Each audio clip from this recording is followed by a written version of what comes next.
সাবধান, এই ভিডিওটি শুরু করার আগে নিজেকে একটা প্রশ্ন করুন।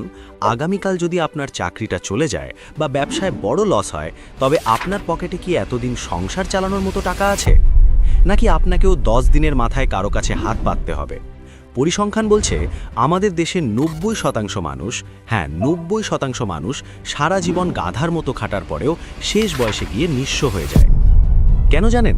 কারণ স্কুল কলেজে আমাদের ত্রিকোণমিতি বা মুঘল সাম্রাজ্যের ইতিহাস শেখানো হয়েছে, কিন্তু টাকার সবচেয়ে ভয়ঙ্কর গোপন সূত্রটি শেখানো হয়নি।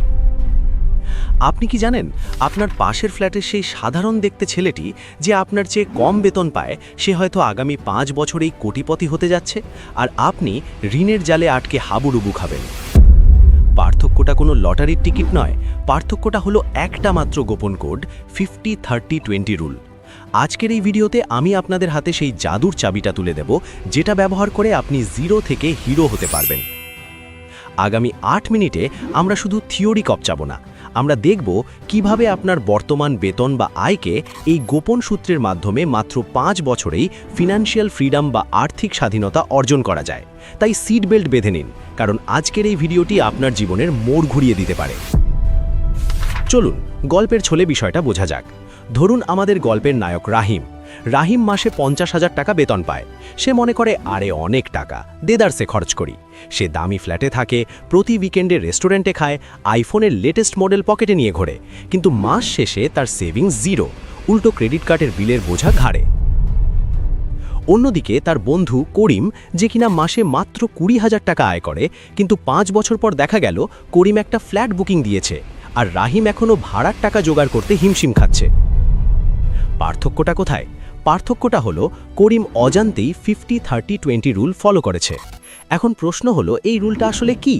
খুব সহজ ভাষায়, আপনার আয়ের 100 ভাগ টাকাকে 3টি ভাগে ভাগ করা। প্রথম ভাগ 50% যা যাবে আপনার নিডস বা প্রয়োজনে, দ্বিতীয় ভাগ 30% যা যাবে আপনার ওয়ান্টস বা শখে, আর শেষ এবং সবচেয়ে গুরুত্বপূর্ণ 20% যা যাবে সেভিংস বা সঞ্চয়ে। শুনতে সহজ মনে হচ্ছে, কিন্তু এর প্রয়োগ করতে গিয়েই আমরা ভুল করি। চলুন প্রথমে 50%-এর বা নিডসের গভীরে যাই। নিডস মানে হলো সেই খরচগুলো যেগুলো না করলে আপনি বাঁচবেন না বা সমাজে চলতে পারবেন না, যেমন বাড়ি ভাড়া, চাল ডাল বাজার খরচ, বিদ্যুৎ বিল, যাতায়াত খরচ বা অসুস্থ হলে ওষুধ কেনা। বর্তমান বাজারে জিনিসের যা দাম, তাতে অনেকেই বলবেন, ভাই আমার তো 50%-এ কিছুই হয় না, উল্টো 70-80% চলে যায় শুধু সংসার চালাতেই। এখানেই থামুন। যদি আপনার আয়ের 50%-এর বেশি শুধু বেঁচে থাকার খরচেই চলে যায়, তাহলে আপনাকে দুটি কাজ করতে হবে। হয় আপনার লাইফস্টাইল ডাউনগ্রেড করতে হবে, নয়তো ইনকাম বাড়াতে হবে। লাইফস্টাইল ডাউনগ্রেড মানে আপনি যদি 15,000 টাকার বাসায় থাকেন, তবে 10,000 টাকার বাসায় শিফট করুন। যদি রোজ উবারে যাতায়াত করেন, তবে বাসে যান। মনে রাখবেন, ধনী হওয়ার প্রথম শর্ত হলো লোক দেখানো ভাব বাদ দেওয়া। বিল গেটস বা মার্ক জাকারবার্গকে দেখেছেন কখনো অহেতুক দামি কাপড় পরে ঘুরতে? তারা সিম্পল থাকেন, কারণ তারা জানেন সম্পদের আসল মানে ব্যাংকের ব্যালেন্স, গায়ের জামা নয়। এবার আসি দ্বিতীয় ভাগে, যেটা হলো 30%, আপনার ওয়ান্টস বা শখ। এই জায়গাটাই হলো আমাদের পকেট কাটার আসল ফাঁদ। ওয়ান্টস মানে হলো সেই সব জিনিস যা আপনার জীবনকে সুন্দর করে, কিন্তু না থাকলেও আপনি মারা যাবেন না, যেমন নেটফ্লিক্স সাবস্ক্রিপশন, দামি ক্যাফেতে কফি খাওয়া, ব্র্যান্ডের জুতো কেনা বা হুট করে কক্সবাজার ট্যুর দেওয়া। আমরা প্রায়ই নিডস আর ওয়ান্টসের মধ্যে গুলিয়ে ফেলি। ধরুন আপনার একটা ফোন দরকার, এখন 5,000 টাকার স্মার্টফোন দিয়েও কিন্তু কথা বলা যায়, ফেসবুক চালানো যায়। এটা হলো নিডস। কিন্তু আপনি যখন 1 লক্ষ টাকার আইফোন কিনছেন শুধু সেলফি ভালো ওঠার জন্য বা বন্ধুদের দেখানোর জন্য, সেটা হয়ে গেল ওয়ান্টস। সমস্যাটা আইফোন কেনা নিয়ে নয়, সমস্যাটা হলো যখন আপনার নিডস মেটানোর আগেই আপনি ওয়ান্টসের পেছনে টাকা ঢালেন। এই 30% টাকার লাগাম টেনে ধরা খুব জরুরি। নিজেকে প্রশ্ন করুন, আমি এই খরচটা করছি নিজের শান্তির জন্য নাকি অন্যকে দেখানোর জন্য? যদি উত্তর হয় অন্যকে দেখানোর জন্য, তবে এক্ষুনি থামুন।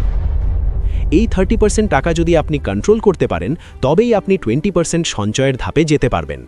এবার আসি ভিডিওর সবচেয়ে ইন্টারেস্টিং এবং লাইফ চেঞ্জিং পার্টে, 20% সেভিংস বা সঞ্চয়। এটাই সেই গোপন চাবিকাঠি যা আপনাকে সাধারণ মধ্যবিত্ত থেকে কোটিপতি বানাবে। অনেকেই বলেন, ভাই মাস শেষে যা থাকে তাই সেভ করি। ভুল। নিয়ম হলো income minus savings equals to খরচ, মানে বেতন পাওয়ার সাথে সাথেই 20% টাকা আলাদা করে ফেলবেন, যেন এই টাকাটা আপনার কাছে নেই। ধরুন আপনার বেতন 50,000, সেখান থেকে 10,000 টাকা প্রথমেই সরিয়ে ফেলুন। এখন প্রশ্ন হলো এই টাকা দিয়ে কি করবেন? বালিশের নিচে রাখবেন? একদম না। বালিশের নিচে টাকা রাখা আর টাকা আগুনে পোড়ানো একই কথা, কারণ মূল্যস্ফীতি বা ইনফ্লেশন প্রতি বছর আপনার টাকার মান কমিয়ে দিচ্ছে। আপনাকে এই 20% টাকা ইনভেস্ট বা বিনিয়োগ করতে হবে। কোথায় করবেন? ফিক্সড ডিপোজিট, সঞ্চয়পত্র, মিউচুয়াল ফান্ড বা শেয়ার মার্কেট যদি আপনি বোঝেন। চলুন একটা জাদুর অঙ্ক দেখি, যাকে বলা হয় কম্পাউন্ড ইন্টারেস্ট বা চক্রবৃদ্ধি মুনাফা। আইনস্টাইন একে বিশ্বের অষ্টম আশ্চর্য বলেছিলেন। ধরুন আপনি প্রতি মাসে মাত্র 5,000 টাকা করে জমা নেন এবং সেটা এমন কোথাও ইনভেস্ট করলেন যেখানে বছরে 10-12% রিটার্ন পাওয়া যায়। আপনি যদি এটা টানা 20 বছর চালিয়ে যান, আপনি জানেন আপনার কাছে কত টাকা থাকবে? প্রায় 40 থেকে 50 লক্ষ টাকা। আর যদি টাকার পরিমাণ একটু বাড়িয়ে 10,000 করেন, তবে সেটা 1 কোটিরও উপরে চলে যাবে। চিন্তা করতে পারছেন? মাত্র 10,000 টাকা প্রতি মাসে সরিয়ে রেখে আপনি কোটিপতি হতে পারেন শুধু সময়ের সঠিক ব্যবহার করে। কিন্তু আমরা কি করি? আমরা ভাবি ধুর 5 বছরে আর কি হবে। আর এই ভাবনার কারণেই আমরা শুরুই করি না। মনে রাখবেন, বিন্দু বিন্দু জলেই সিন্ধু হয়। এখন আপনার মনে প্রশ্ন আসতে পারে, ভাই আমার তো অনেক ঋণ আছে, আমি কিভাবে সেভ করব? যদি আপনার মাথায় ঋণের বোঝা থাকে, বিশেষ করে ক্রেডিট কার্ডের লোন বা চড়া সুদের লোন, তবে এই 20% টাকা দিয়ে আগে লোন শোধ করুন, কারণ লোনের সুদ আপনার ইনভেস্টমেন্টের লাভের চেয়েও ভয়ঙ্কর। লোন শোধ হয়ে গেলে তারপর পুরো দমে ইনভেস্ট শুরু করুন। এছাড়া ভিডিওর এই পর্যায়ে আমি আপনাদের একটা প্রো টিপস দিতে চাই, সেটা হলো এমার্জেন্সি ফান্ড। বিপদের কোনো হাত পা নেই, হঠাৎ চাকরি চলে যেতে পারে বা বড় কোনো অসুখ হতে পারে, তাই আপনার অন্তত 3 থেকে 6 মাসের সংসার খরচের সমান টাকা ব্যাংকে আলাদা করে রাখুন। এই টাকাটা কিন্তু ওই 20% সেভিংস বা ইনভেস্টমেন্টের অংশ নয়, এটা আপনার লাইফ জ্যাকেট। এখন আপনি হয়তো ভাবছেন, এত সব হিসাব আমি কিভাবে রাখব? খাতা কলম নিয়ে বসে থাকব? না ভাই, এখন ডিজিটাল যুগ। প্লে স্টোরে অনেক ফ্রি অ্যাপ আছে, মানি ম্যানেজার অ্যাপ। সেখানে প্রতিদিনের খরচ এন্ট্রি দিন, মাস শেষে অ্যাপই আপনাকে গ্রাফ করে দেখিয়ে দেবে আপনি কোথায় কত খরচ করেছেন। তখন আপনি অবাক হয়ে দেখবেন, আরে আমি শুধু ফুড পান্ডায় অর্ডার করেই মাসে 5,000 টাকা গচ্ছা দিয়েছি। এই রিয়েলাইজেশনটা খুব জরুরি।